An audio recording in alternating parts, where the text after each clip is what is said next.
साल की तरह इस साल 7वां अपना किसान एंड सीड मेला मना रही है।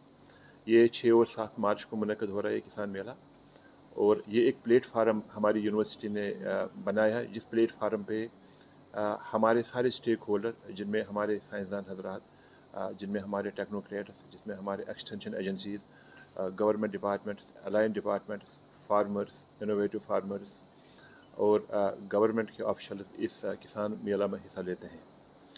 और इस मेले में जो इस मेले की ख़ास बात यह है कि हम इस मेले में अपनी जो टेक्नोलॉजीज़ है उनका हम यहाँ पे प्रदर्शन करते हैं इस मेले में।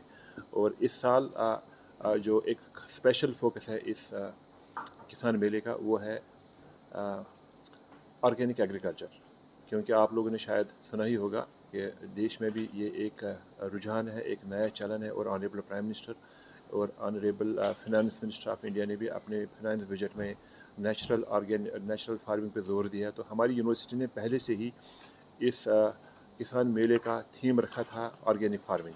तो इस ऑर्गेनिक फार्मिंग के सिलसिले में अगर हमने कश्मीर को बेहतर बनाना है, यहाँ के माहौलियात को ठीक करना है, यहाँ की ज़मीन को ठीक रखना है, और यहाँ की इंसानी सेहत को ठीक रखना है, और जानवरों की सेहत को भी ठीक रखना है, तो ये जो एक नेशनल एक चला है हमारा मिशन कि हमें नेचुरल और ऑर्गेनिक फार्मिंग की तरफ जाना है, तो हमारी यूनिवर्सिटी ने पहले ही इस पर कुछ इकदाम उठाने शुरू किए थे।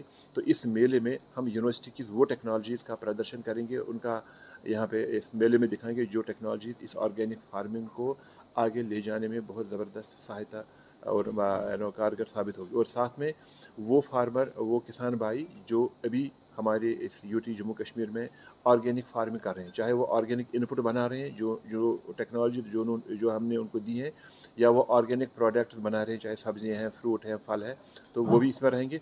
और साथ में हम उन कंपनीज़ को भी यहाँ पे दावत दे रहे हैं जो ऑर्गेनिक इनपुट यहाँ कश्मीर में भेज रहे हैं। और दूसरा बड़ा जो इसमें एक ख़ास बात होगी कि हमारा जो डायरेक्टरेट ऑफ एक्सटेंशन है, इसका एक बहुत बड़ा रोल ये है कि हम अपनी इस एग्रीकल्चर को किस तरह से ट्रांसफार्म, वो जो एक सबसिस्टेंस एग्रीकल्चर हुआ करता था हमारी कंट्री में या इस यूटी जम्मू कश्मीर में, इसको हम किस तरह से सस्टेनेबली कमर्शियल करें।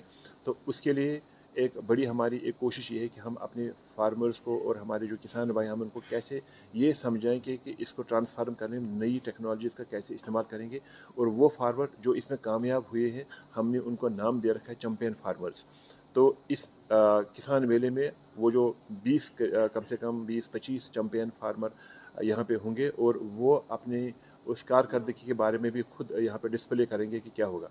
इसी तरह से हमारी यूनिवर्सिटी के साइंसदान और जो हमारे रिसर्च स्कॉलर हैं, वो अपनी इनोवेटिव टेक्नोलॉजी का इसमें प्रदर्शन करेंगे। जो ख़ास टेक्नोलॉजीज़ जो हम यहाँ पे डिपिक्ट करेंगे हम इस किसान मेले में, मैं थोड़ा सा जिक्र करूँ ताकि जो हमारे सुनने वाले हैं या जो लोग यहाँ पे आएंगे तो उनको इस बारे में पता चले कि एग्रीकल्चर अब एक नया रुझान है। अब पुराना एग्रीकल्चर शायद कम है, अब इसमें टेक्निक का नए तरीके इसमें आए हैं। इसमें आप जो खासकर हार्टिकल्चर जो हमारी इस मईशत का बहुत बड़ा हिस्सा है, तो उसमें हाईटेक हार्टिकल्चर कैसे किया जाएगा।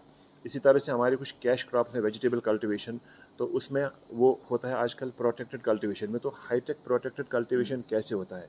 एक और है कि हमारी ज़मीन सिकुड़ती जा रही है, ज़मीन कम पड़ रही है, तो एक और तरीका आया है हाइड्रोपोनिक्स एरोपोनिक्स और वर्टिकल गार्डनिंग। तो इसका भी कुछ डेमोन्स्ट्रेशंस यहाँ पे होगा। और एक फूड प्रोसेसिंग और वैल्यू एडिशन जो आजकल सेकेंडरी एग्रीकल्चर में जिसका बड़ा ज़बरदस्त अमल दखल होगा, उसका भी यहाँ पे होगा।